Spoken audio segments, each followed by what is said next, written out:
Anda saksikan saat ini adalah saudara visual terbaru dari pasangan bakal calon gubernur dan bakal calon wakil gubernur Jawa Barat, Deddy Mulyadi dan Erwan Setiawan yang mengenakan pakaian khas adat Sunda tiba di kantor KPUD Jawa Barat saat ini dan kita akan membahasnya bersama dengan pembahasan lain terkait dengan dinamika politik di masa pendaftaran Pilkada serentak 2024, saudara. Hari ini KPU resmi membuka pendaftaran calon kepala daerah. Pasangan Deddy Mulyadi Erwan Setiawan mendaftarkan diri untuk Pilgub Jawa Barat, sementara Andika Perkasa Hendrar Prihadi sudah mendaftarkan diri ke KPU untuk bertarung di Pilgub Jawa Tengah. Lantas, mengapa hingga kini PDIP belum mengumumkan jagoannya di Pilgub Jakarta? Kita akan membahas bersama Direktur Parameter Politik Indonesia, Adi Praitno. Selamat sore, Mas Adi. Selamat sore, Mas. Mas Adi, sebelum kita ke Jakarta, kita ke Jawa Barat dulu, Mas. Deddy Mulyadi sudah daftar, ini dapat dukungan dari Demokrat. Sebelumnya ada Gerindra dan sejumlah partai lain. Anda melihatnya bagaimana peluang dari Deddy Mulyadi ini untuk di Jawa Barat? Ya, kalau kita membaca hasil survei yang terbaru, elektabilitas Deddy Mulyadi memang relatif lebih unggul dibandingkan dengan calon-calon pesaingnya. Jadi setelah Ridwan Kamil pindah ke Jakarta, maka otomatis memang Deddy Mulyadi lah yang sebenarnya merajai puncak survei. Tapi memang elektabilitas Deddy Mulyadi ini kan sebenarnya belum aman, belum mengunci angka psikologis yang bisa mengantarkan pada kemenangan. Oleh karena itu bagi saya Pilkada Jawa Barat ini relatif cukup menarik ya. Pertama karena tidak ada faktor petahana. Yang kedua elektabilitas masing-masing calon ini belum ada yang misalnya di atas 10 sampai 15% sebagai modal awal untuk mencalonkan diri. Nah, yang ketiga, partai-partai yang ada di Kimplas, khususnya di Jakarta, sepertinya untuk konteks Jawa Barat akan saling berhadapan-hadapan dengan yang lainnya. Misalnya PKS dan Nasdem sepertinya memang ada kecenderungan untuk mengusung duet antara Saihu ya dengan Ilham Habibie. Saya kira ini akan menjadi penantang yang cukup tangguh bagi Deddy Mulyadi dan Erwan mengingat PKS ini basis soliditas dan dukungan politiknya cukup luar biasa di Jawa Barat kalau kita mengacu pada hasil pilkada-pilkada sebelumnya. Oleh karena itu bagi saya peta di Jawa Barat agak lebih sedikit dinamis, pertarungannya pertarungan di lapangan datar karena tak ada petahana dan partai-partai yang tergabung dalam Kiplas sangat mungkin akan berhadapan-hadapan dengan yang lain. Kerja politik meyakinkan basis konstituen door-to-door campaign adalah kunci bagaimana nanti untuk memenangkan pilkada di Jawa Barat. Saya kira untuk di Jawa Barat begitu, Mas ya. Sebelum Deddy Mulyadi Erwan, pasangan Andika Perkasa dan Hendrar Prihadi sudah lebih dulu mendaftar, Mas, pukul 2 tadi di Jawa Tengah. Anda melihatnya bagaimana? Melihat PDIP yang punya kandang di Jawa Tengah ini masih bisa di-lead nggak nanti oleh Andika dan juga Hendrar untuk meraup suara bagi Pilkada serentak 27 November nanti?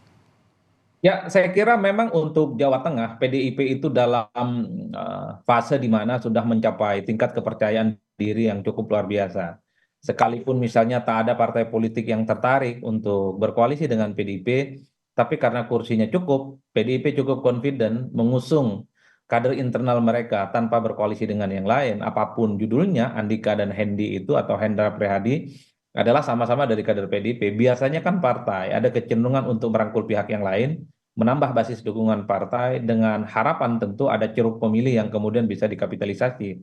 Tapi rasa-rasanya PDIP sampai pada masa di mana bahwa mereka cukup yakin bahwa siapapun yang mereka usung, sepanjang yang diusung adalah kader, sepertinya mereka cukup yakin akan memenangkan pertarungan di Pilkada Jawa Tengah. Tinggal kita uji apakah basis masa yang selama ini cukup kuat dengan PDIP akan tetap solid dan kuat ketika misalnya menghadapi penantang yang menurut saya relatif cukup serius, yaitu Irjen Ahmad Lutfi yang berpasangan dengan Taci Yasin yang punya nama besar.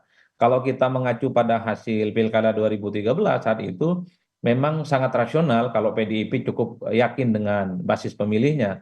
Saat itu PDIP mengusung namanya Ganjar Pranowo yang elektabilitasnya rendah, melawan petahana namanya Pak Bibit Waluyo yang sebelumnya juga diusung oleh PDIP, Oke, tapi dalam pertarungannya PDIP menang. Jadi oke. sepertinya itulah yang kemudian diukur oleh PDIP, bahwa siapapun yang diusung, sekalipun elektabilitasnya belum muncul, tapi kekuatan mesin politik mereka lah yang akan kemudian mengantarkan pertarungan politik untuk menang di Jawa Tengah. Mas Adi, kalau PDIP terlihat sangat pede mendaftar di Jawa Tengah, kenapa ini tidak terjadi di Jakarta? Deklarasi saja belum? Ya saya kira memang di Jakarta PDIP sedang menghitung antara kepentingan politik ideologis ataupun kepentingan politik taktis pragmatis.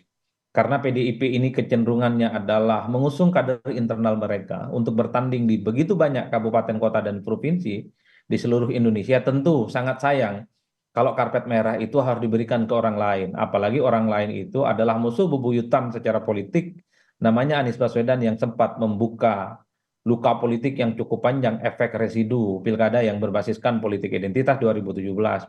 Tapi pada saat yang bersamaan PDIP juga cukup rasional. Jika hanya mengandalkan kader internal mereka tentu dinilai tidak terlampau kompetitif untuk berhadapan dengan Ridwan Kamil dan Suswono yang saya kira elektabilitas mereka juga signifikan dan diusung oleh koalisi mayoritas partai. 12 partai berkongsi kemudian akan menjadi bagian dari pemenangan Ridwan Oke, Kamil Mas dan Adi. Mas Suswono. Adi, Mas Adi, sorry. Anda melihatnya Anies ini terganjal oleh restu Ketua Umum PDIP Megawati Soekarno Putri karena belum jadi kader PDIP atau belum dimerahkan? Ya, tidak sederhana itu bagi saya. Mungkin bagi PDIP tidak bisa mensimplifikasi dan menyederhanakan begitu mudah ya untuk mendapatkan karpet merah.